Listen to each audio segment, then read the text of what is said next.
Hey kid, don't ever let them get inside your head. They'll tell you what Boilermaker fans, welcome into the channel. Welcome to this very chilly Tuesday night.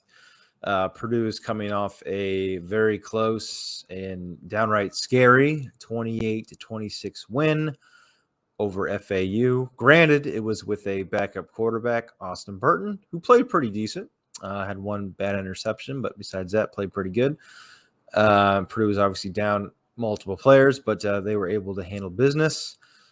So this video, I think, is going to be more of a ramble. Don't really have a whole lot written down tonight of what I kind of want to talk over, and this might not be the most sophisticated video on Minnesota and kind of a preview, but we're going to power through it and just kind of give some thoughts on the season so far and what we look forward to this upcoming game against Minnesota. So, again, with that, Purdue squeaks out a win against FAU. College football, man, it's kind of a fickle game, especially early in the season. Even the NFL, if you look at the NFL, the first few weeks are kind of nuts. Football doesn't, just because this team beat that team doesn't always translate. A team might look like absolute crap in 1 week, and then the very next week, look incredible, which honestly, Purdue's done this a few times with Jeff Brom. So hopefully this FAU game is a, anomaly and not what to expect further for this season. But I guess with that kind of just, I don't know, we'll give a few quick thoughts, or I'll give a few quick thoughts on the game. Aiden O'Connell obviously did not play. It sounds like this was just a one-time thing through sources and other things like that. It sounds like he probably, at least the plan is right now, he's going to play against Minnesota. That's not been announced per se, but I think that's the plan, that he will play. I'm not saying he's going to play, but right now it sounds like the plan in place is that Aiden will play against Minnesota, which is very much needed. But, Austin Burton, like I said, I think threw three touchdown passes, 2 of those to Charlie Jones, who continues to be on a tear. 1 to Sheffield, who had made an amazing catch in the end zone. Austin played very well up until he threw the interception. But, mistakes are going to happen. Luckily that wasn't could have been, but wasn't a game, I guess, changing mistake. Purdue's defense was a little lackluster in this one. I don't know. I think maybe I know myself and probably others accounted for Brad Lambert's absence, or did not account maybe, or did not give enough credit to Brad Lambert in this defense, and thought maybe, English would take over and we wouldn't skip a beat. I think I did, though, mention a few times that, it might take a little bit for, Ron to get his feet wet, play calling again. And maybe we're seeing that. So hopefully, we turn a corner here. But defense was a little lackluster. They did, though. Good to see them come up big in the fourth quarter to get that stop and get the turnover to seal that game. So that was maybe a mojo or a momentum, changer in that regard going forward. Anyway,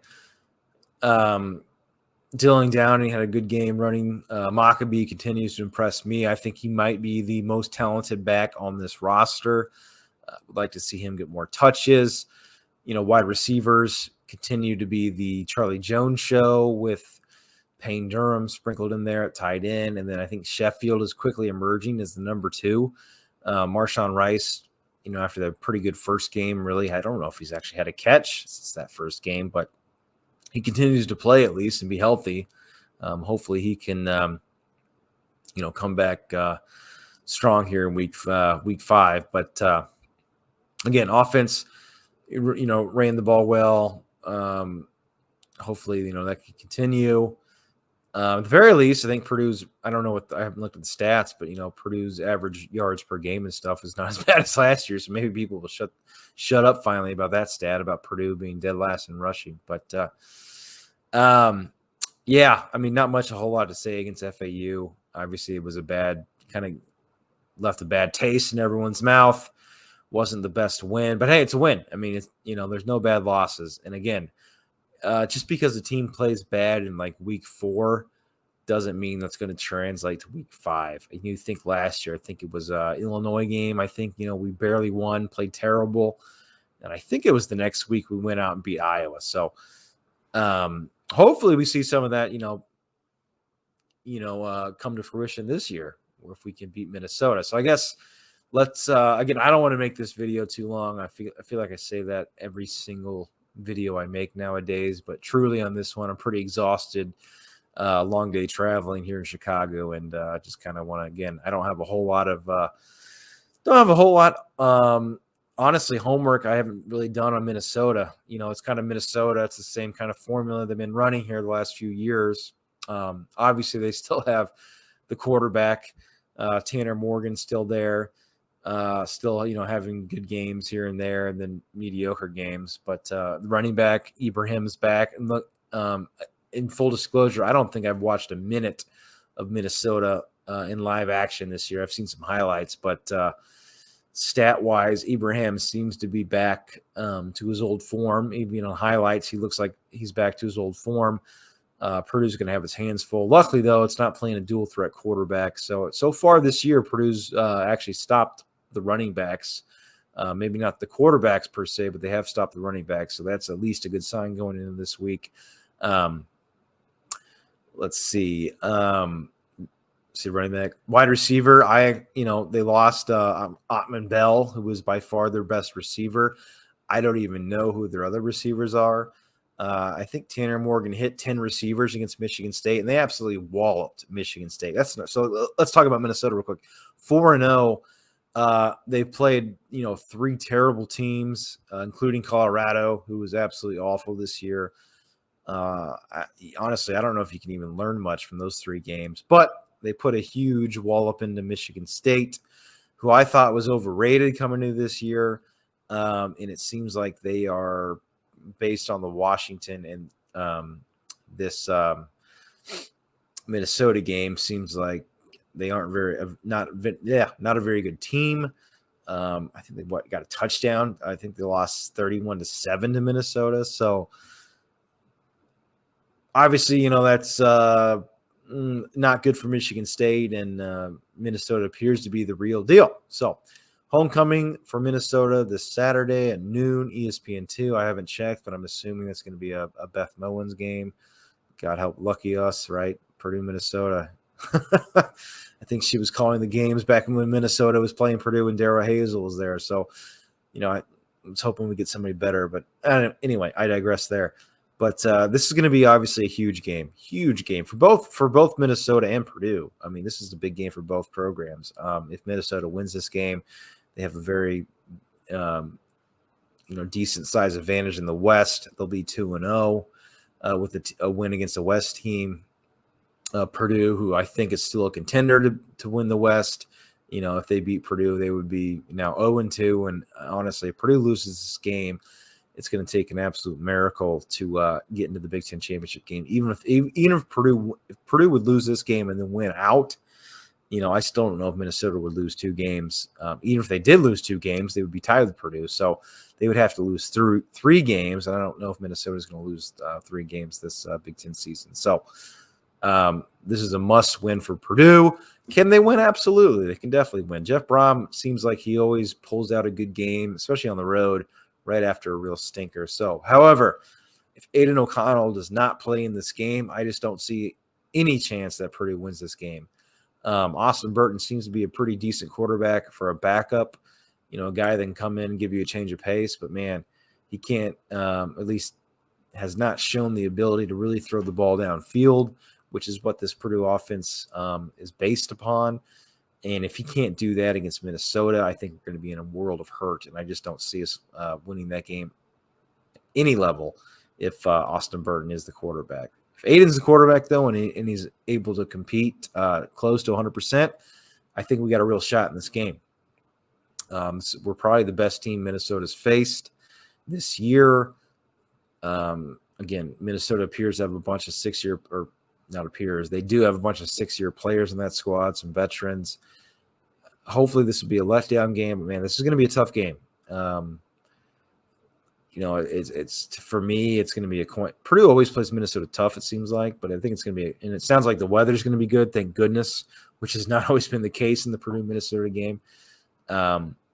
So this is honestly, to me, it's going to be a quick, a toss-up game. I'm thinking anywhere from 34 to 31. But hey, this is a Purdue channel, so we're going to put the homer glasses on, and we're going to say Purdue's going to win 34-31. And not only that, I'm going to say the defense for the second week in a row are going to, have their backs against the wall with Minnesota driving with, 2 minutes to go, and they're going to give a turnover to steal the game. You heard it here first. So that's my prediction there.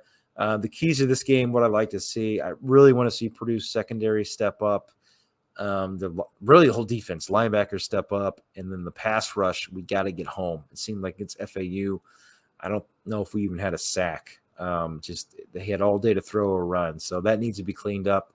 I'm hoping and hopefully we see Jalen Graham. I said one of the videos I think I had at some point in one of my videos, I said, the two players that Purdue cannot lose are Jalen Graham and Aiden O'Connell, the two best players.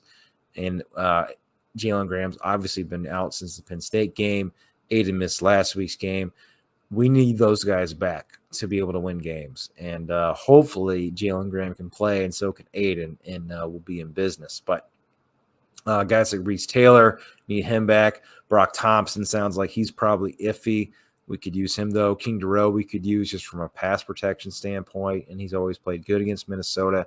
We need these. We need all our players back because the Big Ten West is not very good, but any team I feel like can beat each other. So it's going to be a dogfight every week. So again, with that, not too technical in this video. Probably going to wrap it up here. Only other thing I'll say is it's kind of funny seeing on Twitter the reaction to Jeff Brom. Some fans, want him gone. And, I get people being disappointed in the FAU game. But, hey, we had a backup quarterback. So our two best players weren't playing. Jalen Graham didn't play. We won the game. We didn't win in very pretty fashion. But, hey, sometimes you got to learn to win ugly. And so far we have not been able to win in these close games, especially this year. So I'll take it. No win is a bad win. So I think anybody that wants Jeff Brom gone is crazy. And plus, guys, this is a long season. We got 8 more games at the minimum left. I mean, a lot of things could happen. I'm still on the train. I still think this Purdue team's pretty good. Do they got to put some pieces together? Yes. They need Jalen Graham back, and they need Aiden O'Connell back. And we got to fix some things up. We do that, we're going to be okay, and I would not be surprised to see Purdue come out and with maximum effort and take it to Minnesota and be a close game. Now, Purdue comes out and gets whipped by Minnesota and does not look good at all. Then O'Connell doesn't play. We might have a whole different video here next week where we really have to change the expectations. As of right now, 8 and 9 wins is still on the table. I mean, it might be difficult to do, but I could see Purdue doing it somehow. So anyway, I think with that, we're going to wrap it up, guys. Again, key factors. Can Purdue stop the Minnesota offense, contain the rush, and I think, stop Tanner Morgan from beating the steep? It seems has been to kill us the last couple of years. And can Purdue move the ball on this Minnesota defense? So with that, we should thank you. Have a good week, guys. Boiler up, and God bless. We'll see you.